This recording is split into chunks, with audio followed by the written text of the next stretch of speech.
Welcome back. I want to put some issues related to obesity and the epidemic of obesity on the table. And I thought in doing so, rather than throwing a lot of statistics at you, because clearly there are a huge amount of statistics that we've been hurling at you for all sorts of causes. In this presentation, I want you to sort of sit back and think. Look and listen to what has happened with the rise in weight and with the change in obesity, and think about what is it that we as a society have done. You know, we tend to think of obesity as an individual problem. Just get a hold of yourself. Stop eating so much. Get more exercise. Do this, do that. But are there societal decisions, economic forces, economic decisions that have had such a huge impact as to create this epidemic? Is it McDonald's fault that we have such a rise in obesity among young people in this country? Or what has really caused it? What has triggered it? Or is it a myth? These are some of the things that I would hope that in this presentation we can think about. So I'd like to start out, as I have with many sessions, on trends. But here we're going to look at obesity trends in a somewhat different way. So, starting in 1985, the CDC has collected data on obesity trends by state. And I am going to show you what has happened over the last 20 years. Sit back and watch the change in the map of the United States. Pay particular attention to the legend down below. And if you recall in my presentation on trends in adolescent health in the United States, I said that in the 1980s we didn't have data on obesity in most states. And the reason is that it just wasn't perceived as a very important issue. Now watch what has happened over time. 1986, 1987, 1988, 1989, 1990, 1991, and all of a sudden you notice some states, Louisiana, Mississippi, Michigan, coming in with 15 to 19% obesity. 92, 1993, 1994, 1995, 96, and now in 1997, some states are reporting greater than 20% of the population. 98, 99, 2000, and now some states are reporting more than 25% obese. In 2002, you begin to see more states with obesity greater than 25%.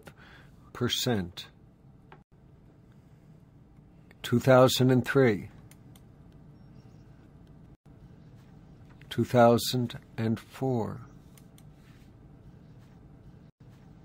and now in 2005, for the first time, obesity at greater than 30%. And more states are red.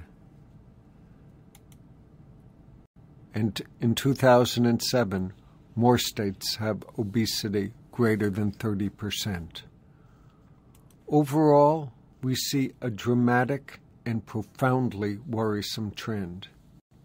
In 1990, among the states that participated in the surveillance system, 10 states had obesity prevalence less than 10%. That's 20% of all states in the United States. No states, none, 20 years ago, less, had a prevalence greater than 15%. By 98, no state had a prevalence less than 10%. 7 states had prevalence between 20 and 24%, and none over 25%. Today, only 1 state in the United States has a prevalence less than 20%, Colorado. 30 states have prevalence greater than 25%, and 3, Alabama, Mississippi, and Tennessee, have an obesity prevalence greater than 30%. Clearly, this is a profound epidemic that has tremendous implications for young people. In this graph, what you see is there has been a decline in the cost of food spent by the average American family. What we have seen from the early 1930s, where food accounted for approximately a quarter of one's income. Today, food is cheap, and it accounts for about 10% of one's income. In the early 1970s, there was a farm crisis in the United States. The consequence of the farm crisis is that the price of beef started to escalate. President Nixon brought his finance people together and he said, beef is the staple of American food. We have to do something about this. What can we do? And what they did was that they changed the farm subsidy structure for grain. What that did was it dropped the price of grain dramatically. What that did is it dropped the price of beef dramatically. What we have today is that the price of food products cost less than the price of packaging the food products. So it is cheaper, substantially cheaper, for a hamburger company to make one large hamburger than 2 smaller hamburgers because of the cost of packaging. So with that shift, with the decline in the price of grain and in the price of beef, the basic costs for food bottomed away. We have seen this particularly true for higher fat, lower nutrient foods, because then what we got were the oils like corn oil that became infused with most foods as corn and grains prices declined. We haven't seen a dramatic change in expenditures of dining away from home, but again, the relative cost of doing so, particularly in dining establishments that produce high fat, high quantity, and comparatively lower nutrient foods, have increased. And so what we see is a dramatic increase in calorie consumption per day, going from about 3,200 calories on average in 1995 to 3,900 calories in 2000. A quarter-pound cheeseburger, large fries, medium 12-ounce soda, 1,250 calories. Just keeping this in perspective, a child would have to bike for an hour and 15 minutes just to burn off the Coke. Just the Coke. You would have to run at an incline of 8 degrees, that's up a mountain, for 40 minutes to burn off 1,200 calories. That is, if you could make that run at about a pace of 8 minutes per mile. There has been an extraordinary amount of advertising targeted directly at children. Food intake of U.S. children and adolescents, when you compare it to the recommendations, only 1% of youth, those 12 to 19 years of age, met all of the national recommendations for food intake. 16% didn't meet any. Most met only a few. When you look at obesity among youth in the United States, the rates have doubled in children and tripled in teens since 1980. We have today more than a quarter of youth who are overweight. And of obese children, 2/3 will remain obese as adults. And what this means is they go on to have higher prevalence rates of hypertension, cholesterol, and insulin-related problems, and specifically diabetes. So we have had an epidemic increase in diabetes. Poor diet and less activity that are related to obesity may soon overtake tobacco as the leading cause of death among U.S. adults. When we look at the money that is spent on advertising, it is nothing short of staggering. In 2005, the National Academies of Science released a report on food advertising and its consequences aimed at children and youth.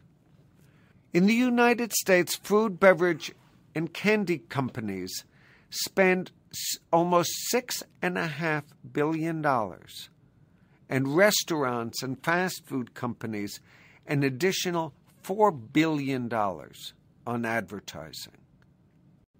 To break that down a little bit, McDonald's spends $619 million, Burger King just under $300 million, Pepsi $200 million, Coke $167 million, Kool-Aid $25 million, Pringles $35 million, Lunchables $23 million. It's a fair chunk of change being spent on advertising. Compare it to the NCI budget, the National Cancer Institute budget, for a 5-day nutrition education program. This is the federal expenditure, the national federal expenditure from a year from that branch of the NIH on nutrition education, $1 million. Up against McDonald's We Love to See You Smile campaign, $500 million. What's the chance of success of a health promotion campaign? The U.S. government's entire budget for nutrition education is 1/5 the budget for Altoids mints. You remember we were talking about sticky messages a while back in a presentation on the tipping point? I bet you are far more likely to know the jingle for Altoids than you are for any U.S. government nutrition program. It is estimated that the industry spends about $2 billion a year targeting children. And this segment of the market has expanded vastly, 20 times from 1990. Why has there been this change? What has influenced it? Well, certainly adolescents have more leisure income now than they did a decade or two ago. They have their own money to spend. They influence the market, and they influence their parents as to what parents want. You know, pay particular attention the next time you go to a grocery store.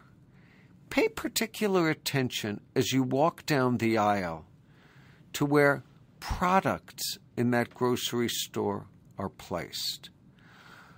Walk down the cereal aisle, for example, and look where the health cereals are placed, and look where the sweet cereals are placed. I would suggest the odds are overwhelming that the sweet cereals are placed at just about the eye level of a 10-year-old, where the health cereals are placed just about the eye level of a basketball champion, way up high. And so marketing and food placement have a tremendous role. Youth are a future market, so if advertisers can interest them now, they have a long-term commitment.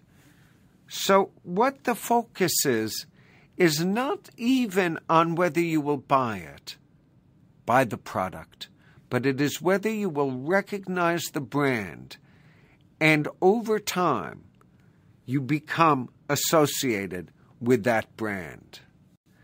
So food advertising is in multiple ways, and we'll just touch briefly on the various ways that marketing is done. Television, in-school, product placement, kids clubs, internet, in toys, and youth-targeted promotions. We'll touch on all of these areas when we come back in the next section and look more specifically at strategies that advertising companies use to influence food choices.